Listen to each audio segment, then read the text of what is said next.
Welcome back to Pursuing with Confidence. I'm Dr. Allison Lu. Last episode, we explored Taiwan's demographic crisis, the stunning reality that our birth rate is now the lowest in the world, and that 70% of single men genuinely want to get married, but don't know how. This episode, we go deeper. We go psychological. Because here's what I've learned as a physician working with countless individuals struggling with relationships.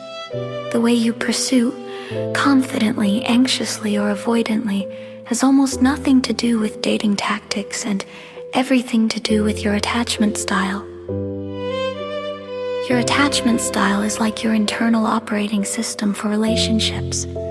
It was installed early in your life, shaped by your early caregivers, and it's been running your romantic life ever since, usually without your conscious awareness.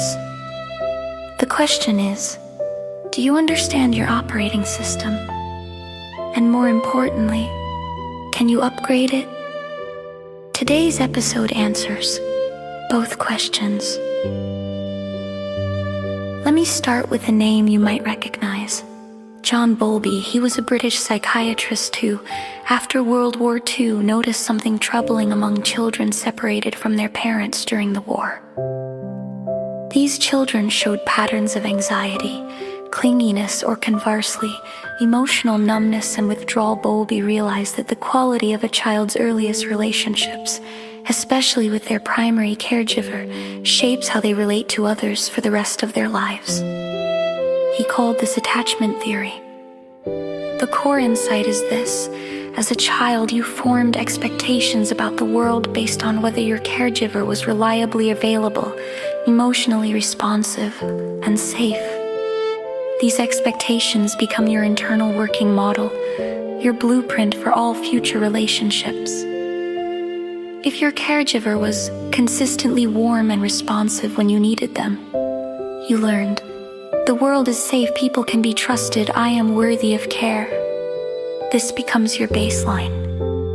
If your caregiver was inconsistent, sometimes warm, sometimes cold, sometimes neglectful, you learned, I never know what I'm gonna get, I have to be hypervigilant, I have to pursue to ensure I'm not abandoned. This becomes your baseline. If your caregiver was emotionally distant or rejecting, you learned, closeness is painful, independence is safer, I can't rely on anyone. This becomes your baseline. None of these children were broken. They were all adapting perfectly rationally to the world as they experienced it.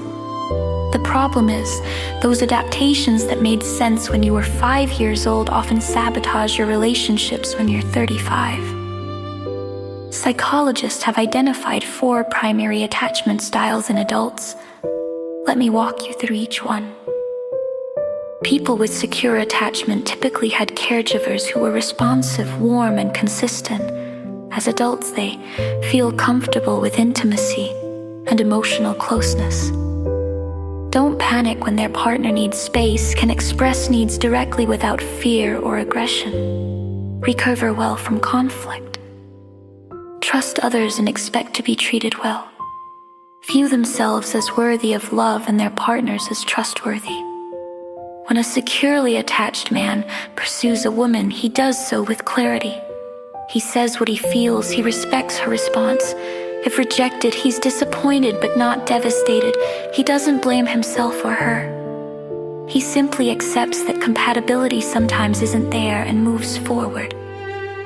Securely attached people aren't perfect. They get hurt, disappointed, frustrated, but they have the emotional tools to move through these feelings without becoming stuck. People with anxious attachment often had caregivers who were unpredictable, sometimes emotionally available, sometimes withdrawn or emotionally volatile. As adults, they crave closeness and reassurance, fear abandonment intensely, become hypervigilant to their partner's moods and needs, pursue intensely when they sense distance, often suppress their own needs to maintain connection, can be prone to jealousy and insecurity. view themselves as needing others' validation to feel worthy. When an anxiously attached man pursues a woman, he may do so obsessively. He checks his phone constantly for her responses. When she doesn't text back quickly, he spirals into anxiety. He might send multiple messages trying to re-engage her. He interprets her need for space as rejection. He tries harder, hoping that if he's persistent enough, she'll reassure him that she loves him. The irony? This pursuit often pushes away the very person he's trying to keep close.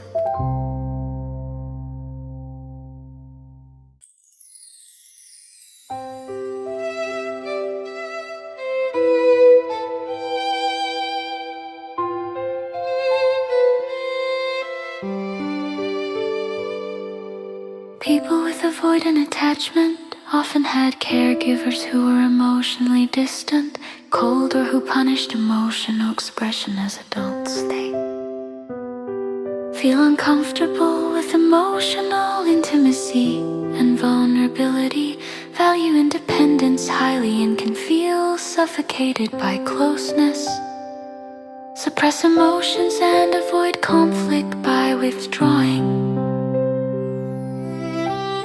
have difficulty expressing needs, often deactivate attachment, pushing away when someone gets too close, view themselves as independent and don't need others, don't expect others to be available or responsive. When an avoidantly attached man pursues a woman, he often doesn't pursue at all.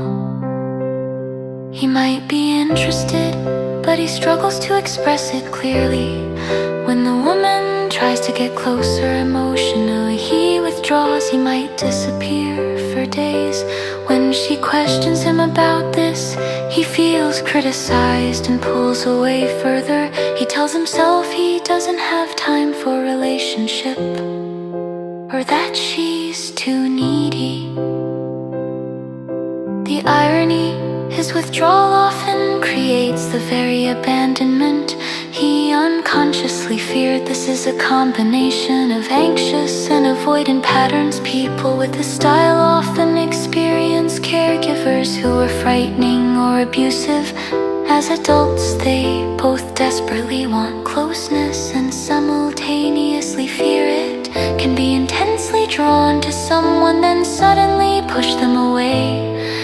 May alternate between pursuing and withdrawing.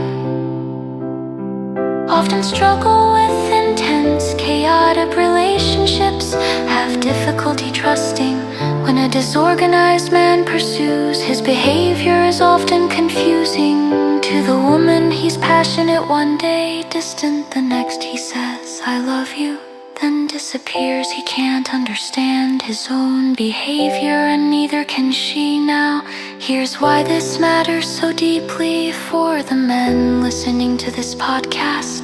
Your attachment style determines not just whether you pursue, but how you pursue. A securely attached man pursues with confidence, clarity, and respect.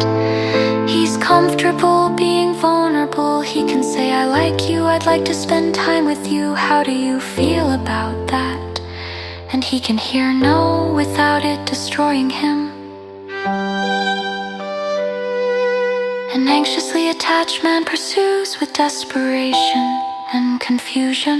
He's afraid of losing her before he even has her. His pursuit is often characterized by clinging, checking, trying to read her mind, and becoming hurt when she doesn't respond exactly as he needs. An avoidantly attached man doesn't really pursue at all. He waits passively, hoping the woman will pursue him. When she does, he gets uncomfortable and pulls away. His lack of pursuit is often misinterpreted as disinterest, when actually it's fear of intimacy. A disorganized man's pursuit is erratic and confusing to both himself and the woman involved. Here's the crucial insight. The attachment style that feels most natural to you was adaptive when you were young. It helped you survive or cope with your early environment. But now as an adult seeking a healthy partnership, your attachment style might be working against you. Research shows that securely attached individuals have longer, more satisfying relationships, navigate conflict more effectively, have better sex lives, experience less depression and anxiety, are more likely to form stable partnerships. Meanwhile, anxious and avoidant attachment styles are associated with relationship instability, conflict, breakups, and individual psychological distress.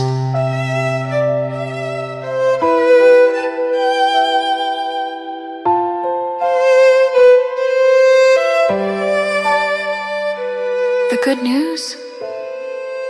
You're not stuck with your attachment style. It's not destiny. It's a habit, a deeply ingrained one, yes, but habits can be changed.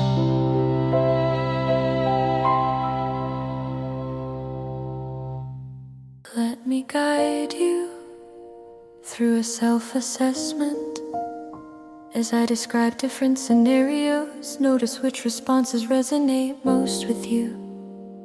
Scenario 1, you've been dating someone for 2 months. You really like her. One day she texts you, hey, I need some space this week, I've got work deadlines and I need to focus on myself. How do you respond internally? Secure response. Okay, I understand, I'll give her space and focus on my own stuff. This is healthy. Oh no, she's pulling away. Does she not like me anymore? Should I text her to reassure her? Maybe if I check in, she'll remember why she likes me. I'm worried I did something wrong.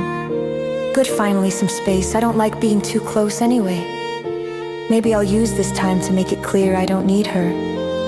I'm crushed, but also good because I was getting too attached. Wait, no, I'm not okay with this, but I don't want to seem needy, so I'll pretend I'm fine while secretly being upset.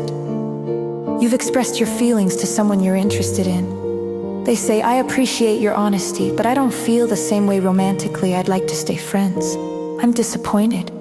But I respect her honesty. I can't control her feelings. I'll take some time to process this, then move forward. Wait, but maybe if I try harder? Maybe I misunderstood. Let me text her and see if she'll reconsider. Maybe I can prove my love over time. I knew it. I shouldn't have said anything. This is why I don't pursue. This is humiliating. I'm never putting myself out there again. I'm devastated and furious. How could she? I hate her, but I also still want her. I'll contact her in a vulnerable moment. Then when she responds, I'll push her away. Which responses sound most like you? Not all the time, but habitually, when it matters. If you identified as anxiously, avoidantly, or disorganizedly attached, here's the empowering truth. You can develop more security. It's not easy, but it's absolutely possible. Research shows that people can shift their attachment style through 1. Self-awareness and naming patterns. Start noticing. When do I feel anxious? When do I withdraw? What triggers these responses? Just observing without judgment is the first step. Connecting with a secure partner. If you're in a relationship or getting to one with someone who's securely attached, their security can begin to reshape yours. A secure partner won't punish your anxious moments or your need for space. They'll model healthy communication. Therapy or coaching, working with a therapist trained in attachment theory, can help you understand your patterns and develop new responses. You can literally rewire your nervous system. 4. Intentional practice. Start small. Practice expressing needs directly. Practice tolerating discomfort when your partner needs space. Practice self-soothing when anxiety arises. These are skills, and skills improve with practice. Self-compassion. Your attachment style made perfect sense given your history. You're not broken. You're adaptive. Be kind to yourself as you develop new patterns. If you're avoidantly attached and not pursuing at all, I want to speak directly to you. The woman you're interested in can't read your mind. She doesn't know you like her if you don't tell her vulnerability is not weakness. Expressing interest is not neediness. It's courage, it's integrity. And frankly, it's what's needed to change Taiwan's demographic crisis. Here's what I want you to do this week. Step 1, identify your attachment style. Take an online experiences in close relationships. Questionnaire if you want something formal, but honest self-reflection works too. Journal about this. When did this pattern start? What situations trigger it? What would secure attachment look like in those situations? Practice one small thing. If you're anxiously attached, practice waiting 30 minutes before texting someone back. If you're avoidantly attached, practice reaching out to someone you care about without waiting for them to reach out first. Small steps. Share this episode with a friend. Attachment theory isn't just for dating. It's for all relationships. Having someone to talk through this with is invaluable. Your attachment style is not your destiny. It's your starting point. In next week's episode, we explore what ancient philosophers tell us about true masculinity and confident pursuit. Because attachment theory explains the psychology, but philosophy illuminates the meaning. I'm Dr. Allison Lu. Thank you for investing in your own growth. See you next episode.